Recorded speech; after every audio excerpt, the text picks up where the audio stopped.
Эскилеги эбак жеткен бул мектеп өзгөндүн Чангет айыл өкмөтүндөгү Өстүрүү айылына карайт. Билим уя мындан 37 жыл мурун ашар жол менен тургузулуптур. Мектеп авариялык абалда деп бүтүм чыкканына карабай, бүгүнкү күндө эки канасын ашкана катары пайдаланып алышкан. Эски имарат жаңыргандын ордуна терезелерин мынтип чычкан кирсе чыгалгыс кылып тосуп коюшкан.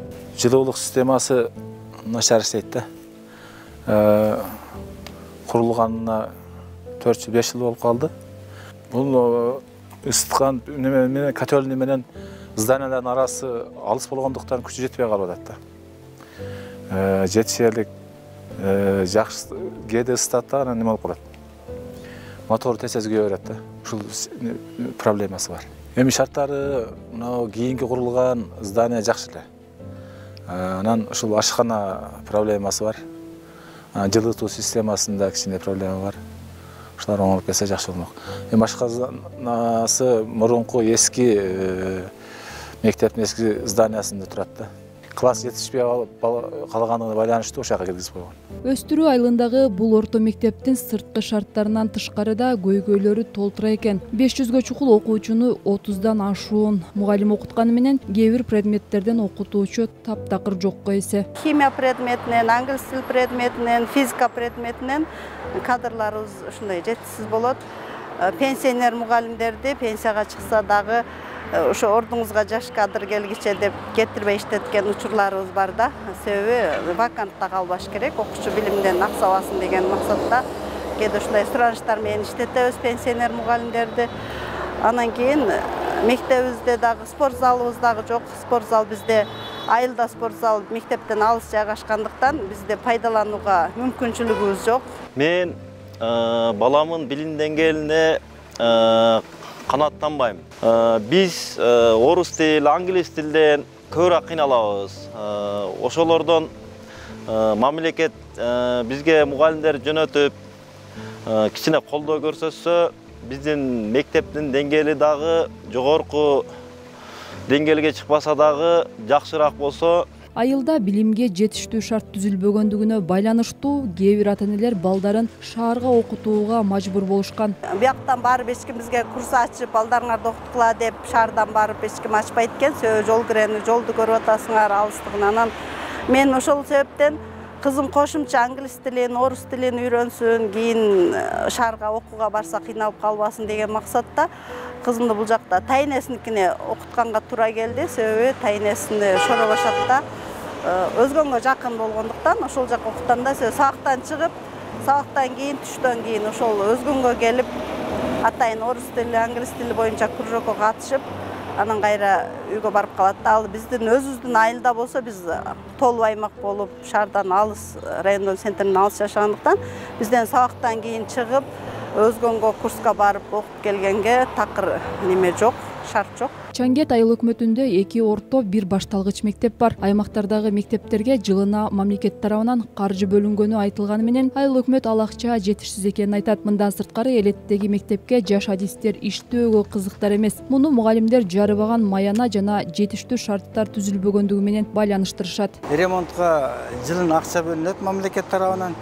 Бирок ал акча дагы жетерлик эмес. Ошончо дагы мугалимдер өздөрүнүн каражаттарынан деме өрчү таап, окууканаларды бирөөлөргө аттарын коюп, ошентип ушу жаңы окуу жылына мезгил талабына ылайык алдын келишинче жасап атышат.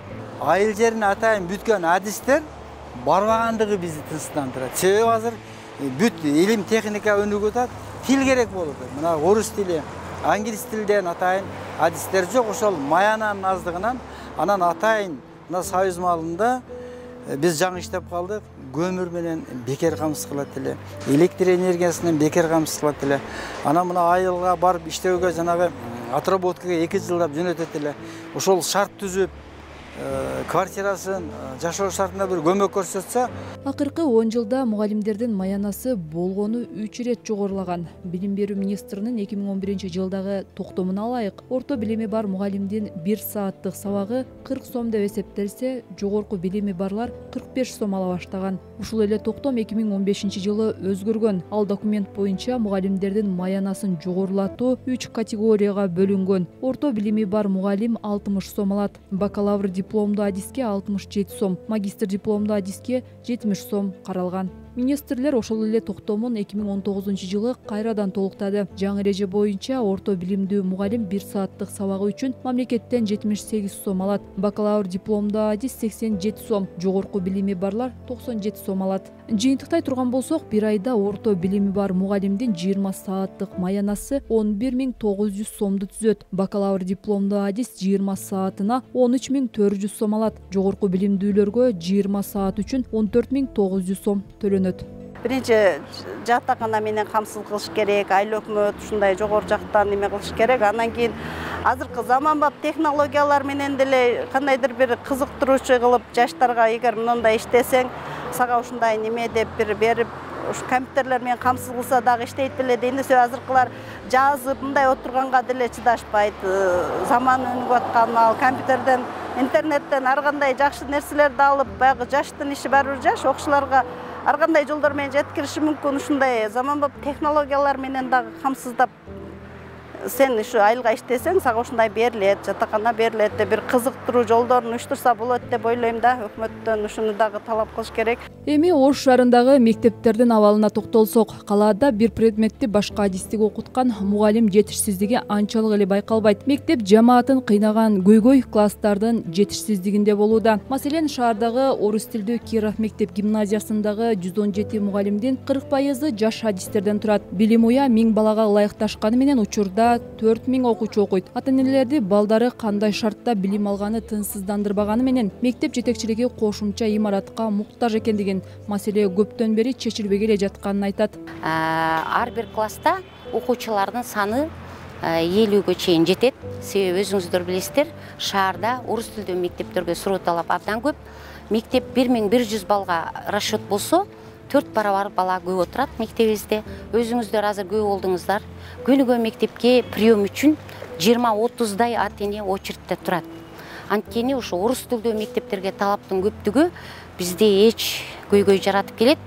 Ошол эле учурда окуучулардын мындай көптүгү мугалимдин окутуусуна өтө чоң оор болуп жатат. Дополнительный корпус жөнүндө бардык Ош шаардык билим берүү башкармалыгына, шаардык мэрияга кайрылганбыз. Булар да айтып атат, кезекте турасыңар. Ушу мүмкүнчүлүк эле болсо, кошумча корпус салып берүүгө даярбыз деп жатат. Ал эми класстын ичиндеги абалыбыз шүгүр, Кудайга шүгүр. Калаадагы 81 мектептин 55-и мамлекеттик, 26-сы жеке менчик мектеп. Анын баарында 4000ге жакын мугалим эмгектенген менен мамлекетке караштуу мектептерде айрым предметтерден мугалим жетишпестиги бар. Биздин шаарда мугалимдер толук жетиштүү деп айтуудан алыспыз. Окутуу кыргыз, өзбек тилиндеги мектептерде адистер жетиштүү, бирок окутуу орус тилинде жүргүзүлгөн мектептерде адистердин жетишпестиги дагы эле бар. Айрыкча окутуу орус тилинде жүргүзүлгөн мектептерде башталгыч класс мугалимдери жетишпейт. Ошол эле мезгилде математика, физика, география, орус тили, ошол окутуу орус тилиндеги мектептерде орус тили предметтер боюнча бүгүнкү күндө деле адистердин жетишсиздиги бар. Айрым мына борбордук мектептерде окуучулардын саны көп болгондуктан окууканалардын жетишсиздиги класстарда окуучулардын санын көбөйтүп атат. Ушул жагдайды бул эми көп жылдык топтолуп калган маселе. Албетте борбордук мектептердеги имараттарды кеңейтиш керек. Кошумча курулуштарды куруш керек. Ошондон кийин класстарда окуучулардын саны азаят. Ошол эле мезгилде ушу борбордук мектептерге ата-энелердин каалоосу аябай көп да. Облустагы мектептердин эң чоңу 750 орунду. Бул билим берүү мекемесинде 2 же 3 нөөмөт менен 2000 окуучу окуганга болот. Стандарт боюнча бир мектептин ичинде бир спорт зал, сыртта спорттук аянтча, актовый зал жана 200 балага ылайыкташтырылган ашкана болушу керек. Өзгөн Кара Суу жана Ноокат шаарларындагы ички миграциянын негизинде калк жыш жашаган үчүн 2000 окуучу окуган мектептер да бар. Ал эми Ош шаарындагы мектеп имаратынын тартыштыгын жоюу үчүн дагы 30 мектеп курулушу керек. Ата-эне өзүнүн турмуш шартына жараша, жумушуна байланыштуу өлкөнүн кайсыл аймагында болбосун баласын ошол аймакта жайгашкан мектепке окутууга укуктуу. Жалпы билим берүүчү мектептерде бир класста 30дан окуучу окушу керек болсо, мектеп, гимназия, лицейлерде бир класста 25 окуучу болушу шарт. Стандарт боюнча ар бир предметтик мугалимдин өзүнүн кабинети болушу керек. Сөз болуп жаткан Киров гимназиясында бул жылы 117 окуучу мектепти бүтүп кетти. Алардын арасында 2 окуучу алтын тамгага жетишкен. Бүтүрүү класстары ийгиликтүү аяктасын деп мектеп жамааты колдон келген шартты түзүп берген. Мектептен сырткары даярдоону уюштуруучу эжеке болуп эсептелет. Эми бул деген кандай деген? Суббота, воскресенье күндөрү өзүбүздүн эле предметтик мугалимдерибиз кружоктун эсебинен кошумча даярдашат. Ош гуманитардык университетинен бир математик агайды чакырганбыз. Ага кошумча оплатаны ата-энелер өздөрү төлөдү. Бирок мектеп корпусун биз ачык түрдө ачып бердик. Суббота балдар кеткен убакта анан воскресенье 2 күн ошо 11 класстарды даярдап беришти. Результат жаман болгон жок. Мына ушу балдарыбыздын средний баллы быйылкы жылда 131 баллды түздү. Киров мектебинин. Ушул да болсо ушу биздин даярдыктын негизи деп ойлоймун. Жарандык активисттер мектептерде билим сапатын жакшыртуу үчүн мугалимдерге шарт түзүп, маянасын жогорулатыш керек деген пикирде. Айрыкча айыл жерлериндеги агартуучуларга ушул камкордук жетпей жатканы байкалат. Ал үчүн бийлик билим реформасын дал ушул аймактардан баштоосу керек. Негизги көйгөй дагы эле ушул жерде жанакы эжекелердин жетишпестиги. Сапаттуу билим берүү системасынын жоктугу. Мындай азыр ОРТны деле карасаңыздар, жанакы айылдык балдар менен ОРТсынын баягындай жыйынтыгы шаардык ОРТны тапшырган окуучулардын жыйынтыгына мындай жогору каралат да. Алардыкы азыраак болсо деле шаардагы университеттерге берсе, тапсыра турган болсо, аларга көбүрөөк мүмкүнчүлүк түзүлүп атат. Бул жакшы кадам. Бирок бул эмнени билдирип атат?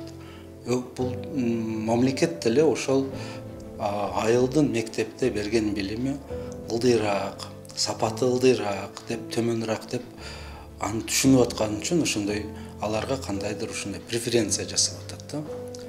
Бирок ошону менен бирге ал жакта ошол айылдан чыгып окуп бул жерде билим шаардан билим алган балдарды кайта турган кылып бир система түзүп, мотивация түзүшүбүз керек. Кээ бир жерлерге биз бара албайбыз, мисалы айлыгын чоң кылып койсо деле, мисалы чоң алайга бардыгы эле бара албайт, себеби ал жерде өзгөчө табигаттын кандайдыр өзгөчөлүктөрү бар.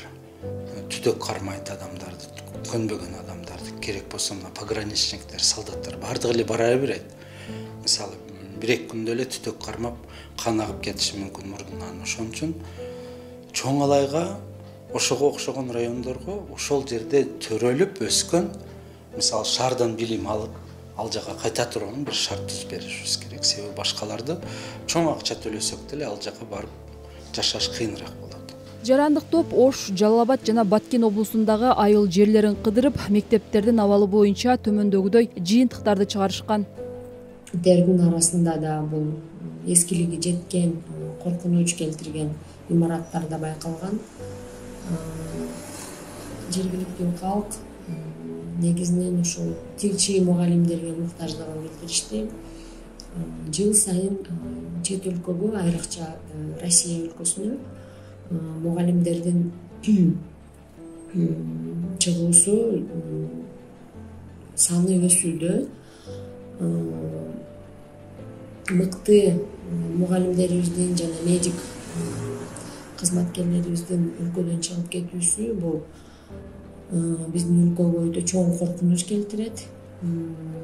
Ушу ар тараптуу сурамжылоо негизинде көптөгөн сунуштар келип чыкты, айтылды.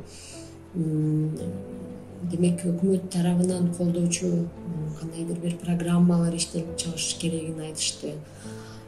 Турак жай маселеси болсо бир көп кабаттуу үй куруу жолу менен чечилиши керектигин айтышты. Албетте мындай изилдөөлөрдүн болуп турганы жакшы жыйынтык берет. Эгер буга тиешелүү кызматтар өз учурунда керектүү чараларды көрсө гана.